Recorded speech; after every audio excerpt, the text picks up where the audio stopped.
Andi, perfect weekend, 6-0. How's that feel?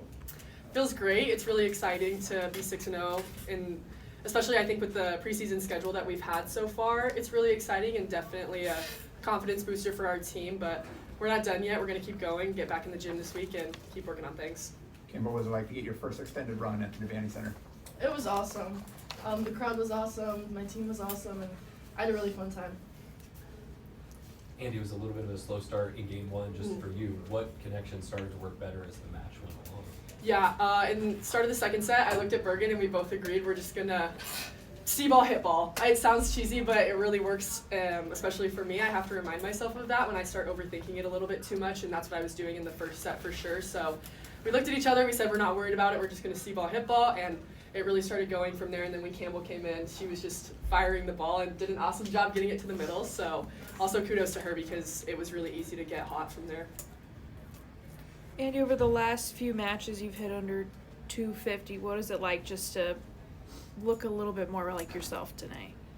It's better. I mean, I know I haven't been attacking the best, but I think that also comes with trying new things. And I'm working with Brennan right now, and all the middles actually, we're just trying new routes, trying new arm swing mechanics. So it's going to come with failure, and I have to remind myself of that, and it's very early in the season. So I'm not too worried about it. I think in the position that I'm in, I still have an opportunity to get back to the old Andi, but I think also we're playing a really high level of volleyball, and I have to remind myself I'm probably not going to hit 600 every single game. So, you know, just staying patient, trusting the process, and then trusting my team too, because I know that they have my back regardless of what I'm hitting.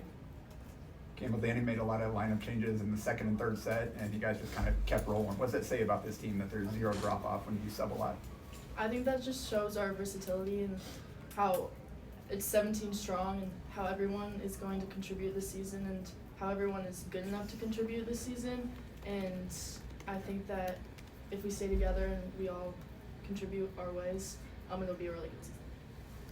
Andi, what impressed you most about Campbell? Everything. No, truly, Campbell just has a very calm but fiery demeanor on the court, if that makes sense. But she's just a great presence to have, especially as a setter, and she gets people the ball, which as a middle, it's awesome. You can always guarantee that Campbell's going to set you whether she's on or off. So I think that makes her super special as a setter, and then also just the way that she lifts up her teammates. You can tell that you have that ultimate trust with her, which is, again, like super special to have as a setter. So a lot of things, but just how competitive she is and her presence on the court is super special. Hey Campbell, you know, in high school you're one of the best players in the nation, so you're not used to sitting out. What have you learned from watching Bergen while you've been able to sit out a little bit and just get better off the court? I've learned so much from her. She's a great role model, even on the court and off the court. I think she's a great leader, so I'm learning a little bit more about leading the team and in that aspect, leadership.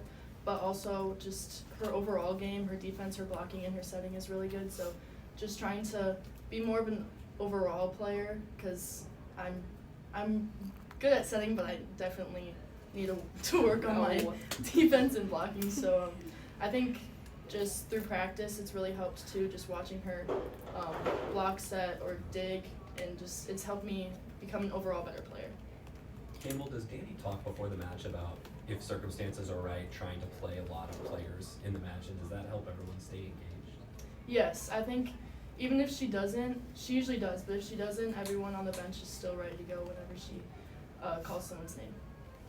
Andi, yesterday you guys got honored for the championship, Big Ten championship on the field. You got interviewed on the network, and also I saw you speaking to John Crook. Can you talk about that experience? Yeah, I was just saying hi, asking how his horses were. He told me that he has 5 cattle that he's selling, and he seems to be living the dream. So it was really good to check up on him and say hi. I think he's doing pretty well. And then he told me that he'd be announcing this game, I think. So we talked about that a little bit, but it was really good to catch up with him, see how he's doing, and just chit-chat, you know. Final questions? I guess Campbell, just, you know, playing and starting in high school, just how do you kind of get your mind right knowing that you might come in mid-match for Bergen?